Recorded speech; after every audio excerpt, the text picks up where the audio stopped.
बुद्ध कहते हैं, मन शरीर दोनों के लिए स्वास्थ्य का रहस्य है। अतीत पर शोक मत करो, ना ही भविष्य की चिंता करो, बल्कि बुद्धिमानी और ईमानदारी से वर्तमान में जियो।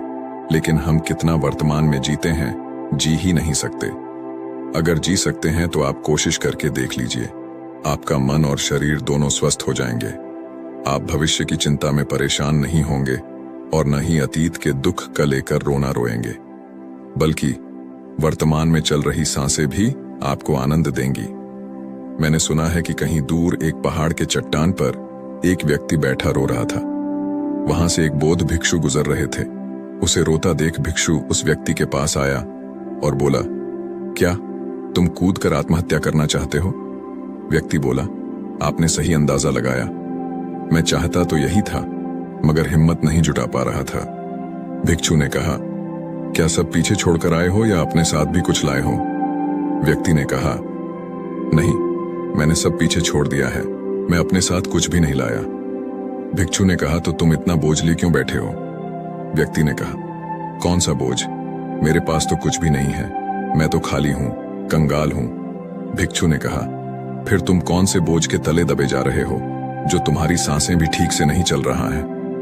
तुम आत्महत्या करना चाहते हो और रो भी रहे हो। खाली इंसान तो ऐसे नहीं रोता जो कंगाल हो गया है, उसे क्या डर? अपने अंतर में झांको और देखो, तुमने कितना बोझा उठाया है, कितना कुछ तुम अपने सिर पर ढो रहे हो। इसे उतार कर रख दो, थोड़ा हल्का हो जाओ। कब तक इस बोझ के तले दबे रहोगे? वह व्यक्ति भिक्षु के चरणों में गिर पड़ा और बोला, आपने तो मुझे पढ़ लिया, मेरे अपने भी मुझे नहीं समझ पाए। आप ही मेरी समस्या का समाधान कर सकते हैं। भिक्षु ने कहा, कहाँ समस्या है? व्यक्ति ने कहा, मेरे घर पर, वहां मेरे साथ चलिए। भिक्षु ने कहा, नहीं, समस्या तुम्हारे घर पर नहीं है, समस्या तुम्हारे अंदर है। जब तक तुम अपने भीतर के समस्या का समाधान नहीं करोगे, तुम्हें हर जगह समस्याएं ही नजर आएंगी।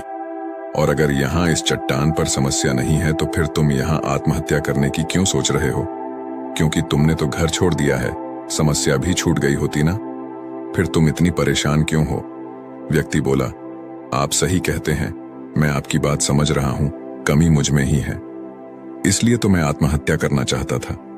मैं किसी काम का नहीं हूं, मैं जो कुछ भी करने जाता हूं सब बिगड़ जाता है, मेरी किस्मत ही बहुत खराब है। भिक्षु ने कहा, ठीक है, मुझे बताओ कि क्या खराबी है तुम्हारी किस्मत में? व्यक्ति ने कहा, मैंने व्यापार करने के लिए अपने परिवार से धन लिया, उस धन से मैंने व्यापार किया, लेकिन मेरा व्यापार ठीक नहीं चला।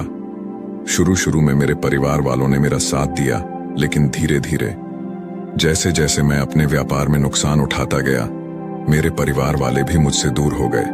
मैं सब उन्हीं के लिए कर रहा था, लेकिन वह मुझे अब इन सब का जिम्मेदार ठहराते हैं।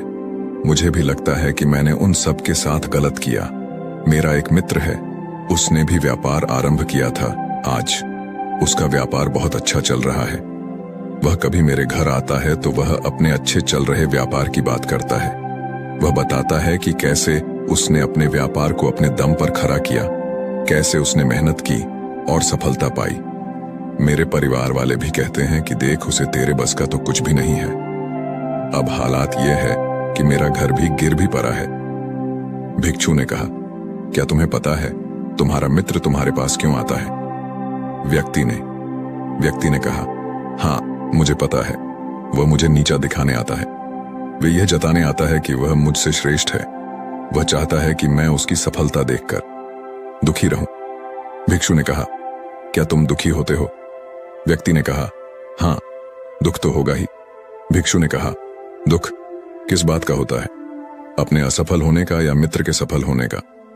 व्यक्ति ने थोड़ी देर सोचा और बोला, अपने असफल होने का इतना दुख नहीं होता जितना मित्र के सफल होने का होता है। भिक्षु ने कहा, अर्थात अगर तुम्हारा मित्र असफल हो तो तुम्हें खुशी होगी?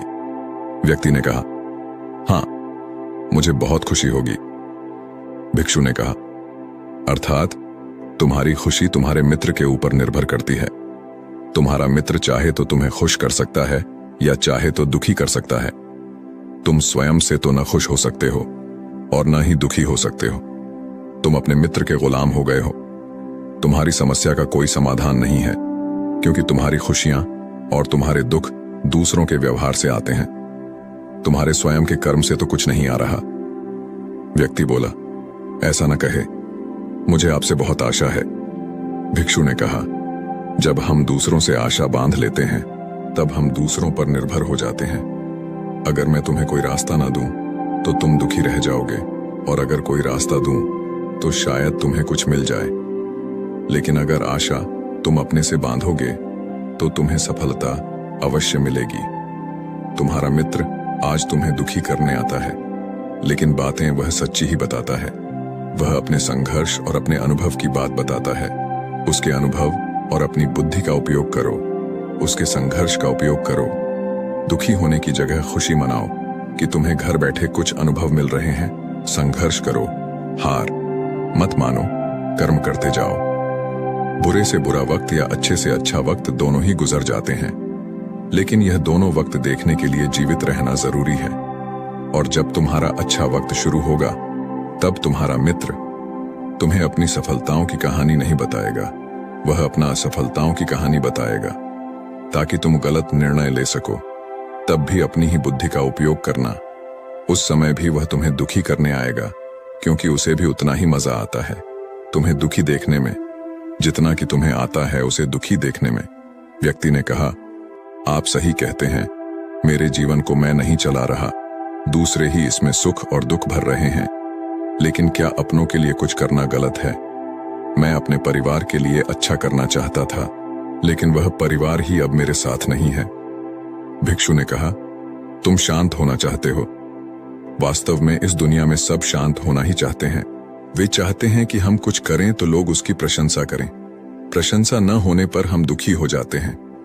हमें लगता है कि सब मतलबी है, लेकिन अगर तुम किसी को अपना परिवार मानते हो और उसके लिए कुछ करना भी चाहते हो, तो तुम्हें ऐसा क्यों लगता है कि तुम दूसरों के लिए कर रहे हो?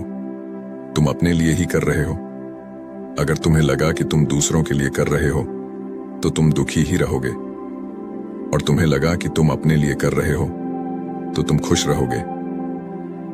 जब तुम अच्छा केवल अच्छा करने के लिए करते हो तब तुम्हें सांत्वना की जरूरत नहीं। परती व्यक्ति ने कहा, आप सही कहते हैं, मैं समझ गया हूं। अब तक मेरी किस्मत दूसरों के हाथ में थी तो खराब थी। अब मैं अपनी किस्मत अपने हाथ में रखूंगा। अब यह अच्छी हो या खराब हो, मैं हार नहीं मानूंगा। फिर भी क्या आप मुझे कुछ दे सकते हैं? जब मेरे जीवन का सबसे बुरा वक्त हो तब मेरा साथ निभा सके। भिक्षु हंसा और कहा, यह छोटा सा बक्सा मैं तुम्हें देता हूं, इसे हमेशा अपने पास रखना। इसमें एक ऐसा राज है जो तुम्हें बड़े से बड़े दुख से बाहर निकाल लेगा। लेकिन इसे तभी खोलना जब तुम्हारी जिंदगी में कोई राह ना आए और तुम्हें लगे कि सब व्यर्थ है, मेरी बातें भी व्यर्थ हैं, यह दुनिया व्यर्थ है, यहां रहना भी व्यर्थ है। वह व्यक्ति उस बक्से को लेकर चला गया। उसने भिक्षु की बात पर अमल किया और व्यापार आरंभ किया।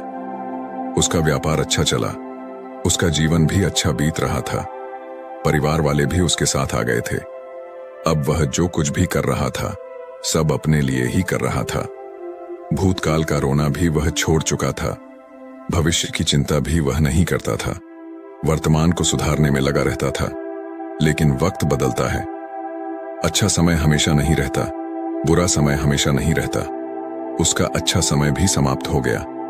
उसके राज्य पर किसी राजा ने चढ़ाई कर दी।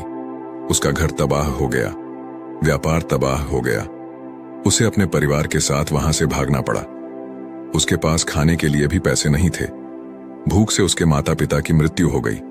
वह अपनी पत्नी और एक छोटे भाई और 2 बच्चों को लेकर इधर उधर भटक रहा था। उसके बच्चे बीमार थे, उसे पैसा चाहिए था, लेकिन उसके पास कुछ भी नहीं था। तब उसे लगा कि सब व्यर्थ है, उसका जीवन व्यर्थ है, इस पृथ्वी पर सब कुछ व्यर्थ है। सब बातें जो भिक्षु ने कही थीं, सब व्यर्थ हैं। किसी भी बात का कोई मतलब नहीं है। अंततः जीवन समाप्त ही होता है। तो फिर जीवित रहकर क्या फायदा? जब वह यह सब सोच रहा था तब उसकी नजर उस छोटे बक्से पर पड़ी जो उसे भिक्षु ने दिया था। उसने उसे खोला। उसमें एक पर्ची थी जिस पर कुछ लिखा था। उसने उसे पढ़ा और जोर से हंसा। उस पर्ची पर लिखा था, ये वक्त भी गुजर जाएगा। उस बक्से में एक सोने का सिक्का था। जिससे उसने अपनी नई जिंदगी की शुरुआत की। ये हो सकता है आपके पास वह सोने का सिक्का ना हो, लेकिन हिम्मत तो है ना कुछ कर ही लेंगे। तो दोस्तों, उम्मीद है इस वीडियो से आपको काफी कुछ सीखने को मिला होगा, और अगर कुछ